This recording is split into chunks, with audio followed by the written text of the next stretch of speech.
नमस्कार, हरिभूमि टीवी पर आपका स्वागत है। ढाका में अवामी लीग मुख्यालय में आग। 17 दिसंबर को शेख हसीना के खिलाफ फैसले से पहले बड़ा तनाव। बांग्लादेश की राजधानी ढाका में शुक्रवार दोपहर करीब 1 बजे हिंसा भड़क उठी। प्रदर्शनकारियों ने अवामी लीग के मुख्यालय की चौथी मंजिल पर आग लगा दी। ढाका ट्रिब्यून के मुताबिक 10 से 15 लोगों ने लकड़ियों, पेपर कार्टन और अन्य सामान इकट्ठा कर आगजनी की। ये वही इमारत है जहां 5 अगस्त को अवामी लीग सरकार के पतन के बाद भी आग लगाई गई थी। गौरतलब है कि अब अवामी लीग को बांग्लादेश में प्रतिबंधित किया जा चुका है। पूर्व प्रधानमंत्री शेख हसीना के खिलाफ दर्ज मानवता के खिलाफ अपराध के मामले में ढाका के इंटरनेशनल क्राइम ट्रिब्यूनल ने 17 नवंबर को फैसला सुनाने की तारीख तय की है। फैसले से पहले ट्रिब्यूनल परिसर और आसपास के इलाकों में सुरक्षा के कड़े इंतजाम किए गए हैं। अवामी लीग ने इस फैसले के विरोध में लॉकडाउन का ऐलान किया है, जिसके बाद बीएनपी और जमाते इस्लामी के कार्यकर्ता सड़कों पर उतर आए। कई जगहों पर झड़पें और जुलूस भी निकाले गए। बांग्लादेश के चीफ एडवाइजर मोहम्मद यूनुस ने गुरुवार को राष्ट्र को संबोधित करते हुए घोषणा की कि राष्ट्रीय चुनाव और जुलाई चार्टर पर जनमत संग्रह दोनों एक ही दिन कराए जाएंगे। उन्होंने कहा कि जनता से जुलाई चार्टर के क्रियान्वयन पर राय मांगी जाएगी।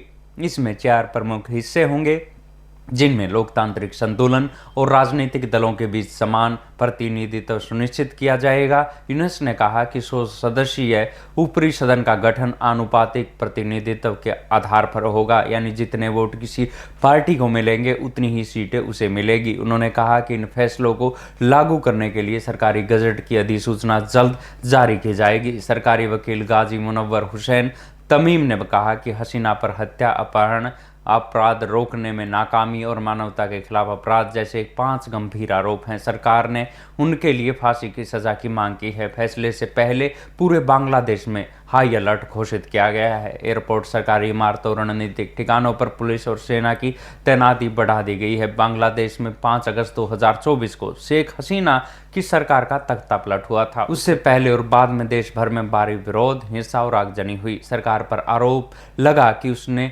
प्रदर्शन कर रहे छात्रों पर फायरिंग कराई, कई को गिरफ्तार कर टॉर्चर किया। स्थिति बिगड़ने पर शेख हसीना भारत में शरण लेने पहुंची। इसके बाद इंटरनेशनल क्राइम ट्रिब्यूनल ने उनके खिलाफ मामला दर्ज कर देश लौटने का आदेश दिया, जिसे उन्हें नहीं माना। शेख हसीना ने इन सभी आरोपों को राजनीतिक साजिश बताया है। उनका कहना है ट्रिब्यूनल निष्पक्ष नहीं है और उनके खिलाफ मुकदमा झूठ और पूर्वाग्रह पर आधारित है। उन्होंने कहा कि ये केस लोकतांत्रिक विपक्ष को खत्म करने की साजिश है। मुझे राजनीतिक रूप से निशाना बनाया जा रहा है। यूनुस सरकार ने हसीना पर 225 से अधिक आपराधिक मामले दर्ज किए हैं, जिनमें हत्या, अपहरण और देशद्रोह शामिल है। सरकार ने उनका पासपोर्ट रद्द कर दिया है और इंटरनेशनल क्राइम ट्रिब्यूनल ने गिरफ्तारी वारंट जारी किया है। हसीना को 12 फरवरी तक अदालत में पेश होने का आदेश दिया गया था। बांग्लादेश ने भारत से उनकी डिपोर्टेशन की भी अपील की थी, लेकिन भारत सरकार ने उनका वीजा बढ़ा दिया, जिससे साफ हो गया कि उन्हें बांग्लादेश वापस नहीं भेजा जाएगा। ढाका में आगजनी और फैसले से पहले की हलचल बताती है कि बांग्लादेश गंभीर राजनीतिक और संवैधानिक संकट से गुजर रहा है। 17 नवंबर को आने वाला फैसला देश की लोकतांत्रिक दिशा और स्थिरता दोनों पर गहरा असर डाल सकता है।